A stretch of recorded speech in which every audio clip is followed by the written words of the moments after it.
Bismillah ar-Rahman ar-Rahim. Nous entamons maintenant le chapitre 5. Dans ce chapitre, on va étudier deux méthodes de caractérisation avec les rayons X. La méthode de Laue et la méthode du cristal tournant. On montre, dans ce diapositive, on montre à droite un schéma.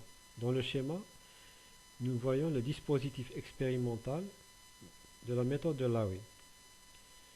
On voit à gauche un collimateur, d'accord. Vous voyez une fente, une sorte d'écran vertical, dans lequel il y a, disons, une fente.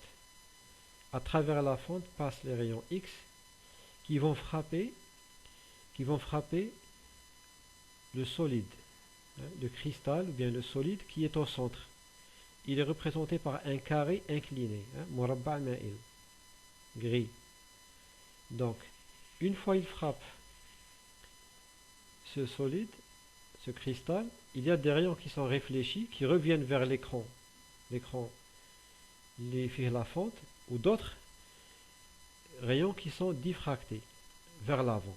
Donc il y a des rayons qui reviennent en arrière et des rayons qui sont diffractés ou diffusés vers l'avant. D'accord? Et on voit, le problème du plan, c'est pour la protection des rayons X. D'accord? Donc, c'est le dispositif. Donc, je reviens au texte. Donc, la méthode de Laue, donc, elle a été inventée vers les années 1912-1913. D'accord? On met un solide au milieu, on le bombarde avec des rayons X. Ces rayons X sont réfléchis ou bien diffusés. Et quand ils sont réfléchis ou diffusés, il y a l'impact. On obtient l'impact de ces rayons diffusés ou bien réfléchis sur l'écran. D'accord? Il y a sur l'écran, si vous voulez, sur un film, on peut appeler ça un film, qui est situé soit en arrière, soit en avant.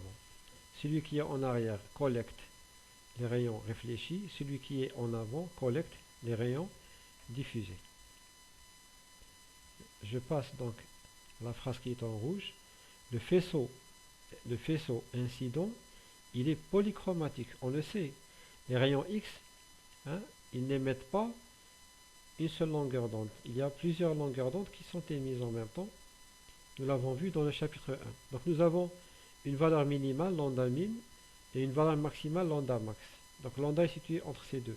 La longueur d'onde, et elle prend toutes les valeurs entre ces deux valeurs, lambda min et lambda max. Je passe à la phrase en noir. Donc on va supposer, et d'ailleurs c'est crédible, que les rayons incidents sont sensiblement parallèles. La fente, bien sûr, on va la prendre très petite, de telle façon que les rayons qu'on obtient sont approximativement parallèles.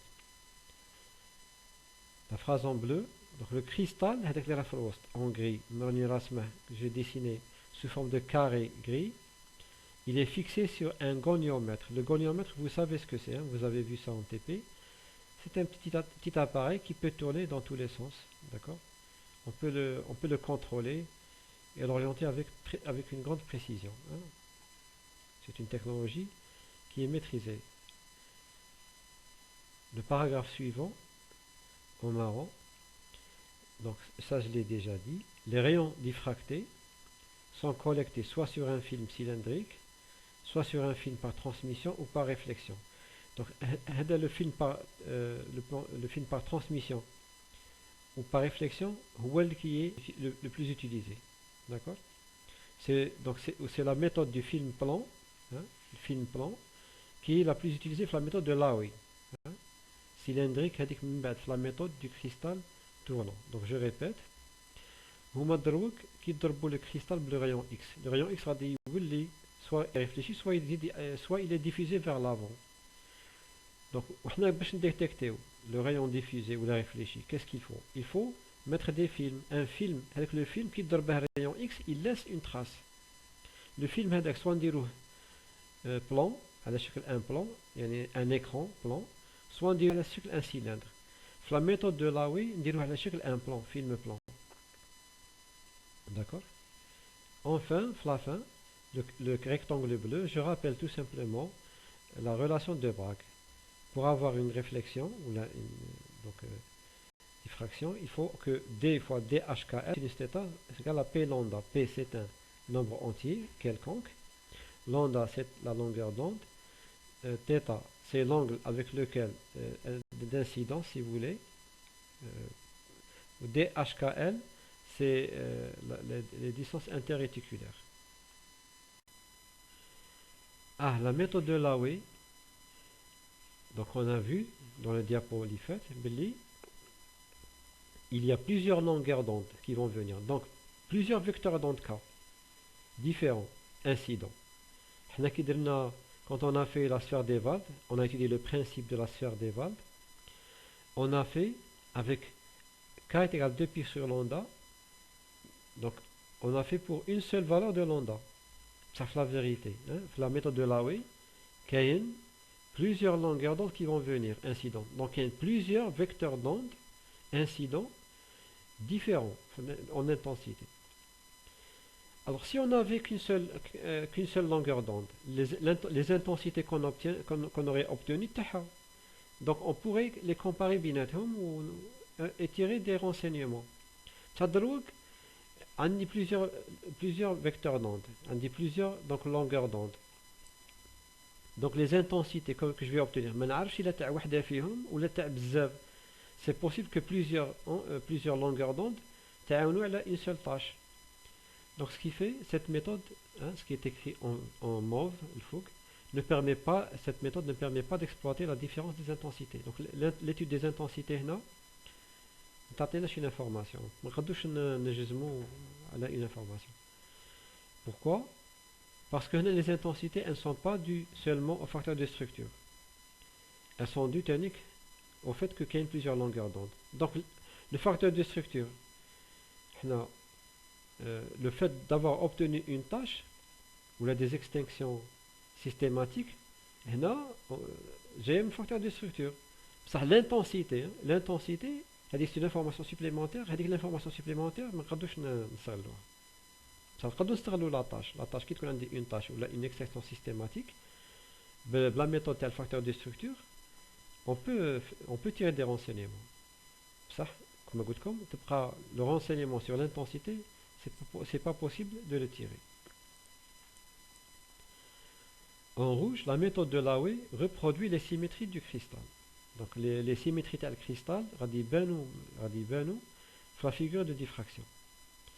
Bon, ce qu'on a vu déjà, j'ai écrit en bleu, la loi de Friedel, à cause d'elle, la méthode ne permet pas de distinguer les cristaux, les centres de symétrie, les cristaux centrosymétriques, des cristaux qui ne sont pas centrosymétriques.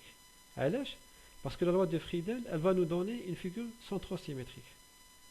Le cristal, que le cristal soit centrosymétrique ou non centrosymétrique, la loi de Friedel va nous donner une figure centrosymétrique. Donc ce qui fait, on l'a déjà dit les chapitres précédents, donc la loi de Friedel, donc à cause d'elle, on va obtenir que les 11 groupes ponctuels de Laoui, appelés les groupes de Laoui. Donc les réflexions, on va donner des exemples. Qu'est-ce qui se passe quand on a une symétrie? Qu'est-ce qui se passe avec la méthode de Laoui? Donc en marron, on a donné un exemple. Si on a une réflexion, tu as les plans HKL. HKL bien défini. On a un axe d'ordre P parallèle au faisceau direct. Parallèle au faisceau direct. Qu'est-ce que ça veut dire un axe d'ordre P? C'est-à-dire que le mandor 2pi sur P, que le mandor un angle est égal à 2pi sur P, le cristal, il reste la figure de cristal, on obtient la même figure de cristal. Alors si on a un axe d'ordre P, donc on va obtenir, quand on fait la rotation, d'accord, quand on fait la rotation du solide par rapport à la direction incidente, quand on fait la rotation par des angles multiples de 2pi sur P, on obtient P tâche. C'est-à-dire la tâche qui est P moins 1 autre tâche. d'accord, de regarder la figure 2. La figure 2 a un axe quaternaire. Qui nous donne au solide de pi sur 4, yani pi sur 2. Donc pi sur 2, on obtient à chaque fois une tâche. Une tâche, finalement, on obtient des carrés, des sortes de carrés. Un autre exemple, en noir, si par exemple, nous avons des tâches qui sont symétriques par rapport à un axe. Fa figure 3. On a un axe où les tâches G sont symétriques par rapport à cet axe.